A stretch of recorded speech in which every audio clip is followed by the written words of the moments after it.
What's going on, traders? Today is day number 19 of the $1,000 account challenge, and today we are up $62 in the account, or 3.41% of the total portfolio balance. Now, if you don't know, my name is Gates. I'm taking $1,000 and I'm day trading options to see how far we can grow this account. Today I took 3 trades, 1 winning trade, 1 losing trade, and another winning trade. I'm going to walk you through all 3 of those trades, let you know my entries and exits and why I entered and why I exited and what caused me to stay green on the day.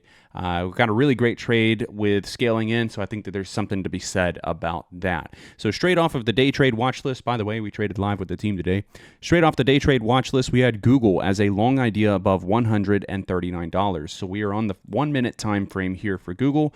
We get the break above 139, which is right here, and the run up to highs of almost 140 before pulling back. Now, this stock, when it opened up, was down here, right? And then it reclaims the previous day's close and presses higher.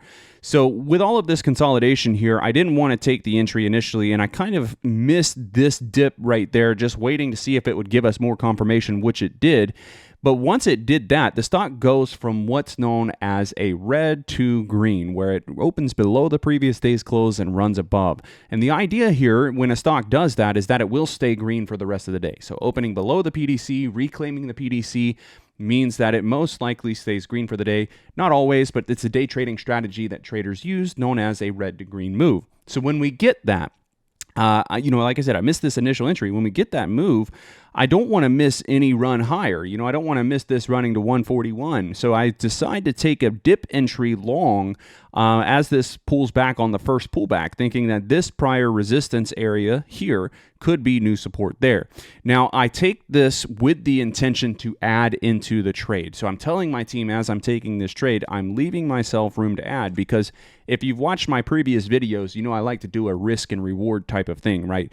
My risk off level was down here to 139, or maybe even down to the previous day's close, whereas my potential reward was up here, up to the high of day. And so that's a lot of reward, but it's also a lot of risk assumed. So I did not think that this one entry here was necessarily going to be the one that was going to work for us. So I sized down and kept in mind that if this dipped further, I would add to the position, and that is exactly what I did. So we get the move down lower, I'm holding off, we get the move down even lower, the perfect retest of 139 as a point of support, and I make the decision then to add into the trade. So now all of a sudden, my cost basis goes from being, somewhere up here to somewhere in the middle of these two entries, which is right at around here, right at around the lows of these candles.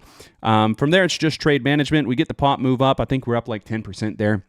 I'm not holding at that point. By the way, my risk reward does change. So my reward now looks like this, whereas my risk now looks like that, whereas my reward now up to the high of day looks something like that, which is much better amount of reward versus amount of risk, right? And so we get the move up 10%. I'm still holding. We get the move back down. I'm still holding. We're back to like break even area, maybe slightly down at this time. And then the run back up close to the high of day. I wound up closing this trade out for a 15% gain because I did not want to sit through further consolidation. So it did consolidate for a while, eventually did press up into the high of day, and now you're seeing the run up well beyond the high of day here. But a 15% gain in the early morning session, that is exactly how I trade and something that I look for. Now, I want to talk about this scaling in thing, because if I take this initial entry on Google, let's just say, I maybe didn't bottom tick this perfectly. Let's just say the entry is right here. If I take this initial entry on Google and I do not add to this position here, what winds up happening is I probably cut this position, even though it's still holding above the trigger level. So I either wind up cutting this position there, or by the time it gets back up to this price point over here, because of theta, because of premium berm, because of time decay, I'm probably only break even at this point. Even though I got my entry over here and I'm exiting there a bit higher, I'm probably only at break even because of that time decay on those contracts. So it's very important to note that if you are scaling into a trade, you have to commit to it. You have to take that scaled in entry, because if I miss this entry down here, if I don't take this entry, then I just wind up either closing this trade out for a loss, even though it's still confirming above 139, or I wind up closing it over here for break even and just wasting my time in a singular trade. But because I was able to add, I had the conviction to add, now all of a sudden I'm profiting 15% on the trade. So that was our first one. Google, that was our winning trade. Then again, off the day trade watch list, we had Boeing as a short idea below 226. Now, Boeing actually opened up near 226. So what we made the decision to do was slide the short trigger down to $225. This trade was a bit of a fluke here. I missed the initial entry short right there, which would have been a really great entry. I was watching it as it was retesting 225 as a point of resistance. So remember, we updated the trigger from 226 to 225 because it opened at 226. So we get the break below 225, the move lower, then the rally up retest. This would have been the best entry possible. I hesitated. I didn't take the entry. Of course, it moves down into the low of day, and I'm thinking, wow, okay, now Boeing is showing us some directional confirmation, right? So I don't want to miss the entry again. So we get the rally up to 225. I take the position short right here, thinking that it's going to move lower. It consolidates some, does move lower a little bit. I think we're down this whole entire trade. We're down about 5% right here, just because of the spreads on Boeing. And then, of course, theta being time decay premium burn. Down about 5% here. I'm letting the trade work. I had an opportunity to cut it there at 5%. And it rallies right back up. Rejects 225 again, presses lower, and then starts to bounce. And I'm looking at this, and I'm like, you know what? This thing's starting to make these higher lows. It looks like it's going to continue to rally back up. So I close the position out on this candle for a 10% loss. So kind of crazy here that, I take the entry on this candle, and I close it on this candle, and the stock really didn't move at all, right? It's just consolidating. But I was still taking a 10% loss on this trade. Now, Boeing was something that I sized down on, so it wasn't, from a monetary standpoint, it wasn't a very big loss at all. But even percentage wise, it's only slightly over I think it was like 12%, 12% loss, slightly over 10%, which is very manageable. But just kind of crazy that the stock really didn't move, and we still wound up taking a loss on it, even though the exit was still below the short entry. So interesting move there. But I think we absolutely made the right choice by closing it out as early as we did, because Boeing does run well beyond the short trigger. It does not hold down below that price point, and continues up. So if we held through this any longer, we wind up being down 20, 30, 40, maybe even 50% here, and it never drops back below 225. So right decision made there, even though it's a losing trade. It's always better to cut early rather than to hold and hope later on. All right, the third trade that we took was AMD, long idea above 147. Now, this one was a bit of a risky entry for me because I entered during consolidation. So what I noticed here was AMD breaks above 147 early on, right? We're not chasing the move up.